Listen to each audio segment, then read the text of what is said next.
জিলা আয়ুক্তক আমি বাৰম্বাৰ দাবী জনাই আহিছোঁ, মেমৰেণ্ডাম দিছোঁ, কিন্তু আজি অৱশেষত আমি উপায়হীন হৈ আমি আমচুৰ তৰফৰ পৰা অৱৰোধ কাৰ্যসূচী লৈছোঁ, আনকি দাবী জনাইছোঁ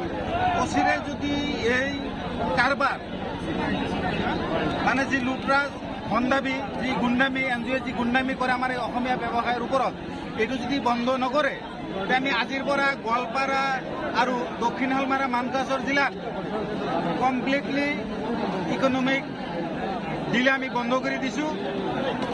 গতিকে আমাৰ কোনো মানুহ যাতে মেঘালয়ত কোনো ধৰণৰ ব্যৱসায় নকৰে তাৰ কাৰণে আমি অসমৰ ৰাইজক, মানকাছৰ জিলাবাসী ৰাইজক আমি আহ্বান জনাইছোঁ আৰু মেঘালয় প্ৰশাসনক দাবী জনাইছোঁ অচিৰে যাতে এই এনজিঅ'ৰ মানুহখিনিয়ে যি আমাৰ অসমীয়া ব্যৱসায়, দৰিদ্ৰ ব্যৱসায়ীখিনিৰ ওপৰত যি গুণ্ডামি কৰি আছে, যি বলপূৰ্বকভাৱে ধন কৰি আছে, এইটো যাতে যদি বন্ধ নকৰে আমি অহা 6 তাৰিখৰ পিছত মানকাছৰ, দক্ষিণ শালমাৰা জিলা আৰু গোৱালপাৰা জিলা বন্ধ দিবলৈ আমি বাধ্য হ'ম।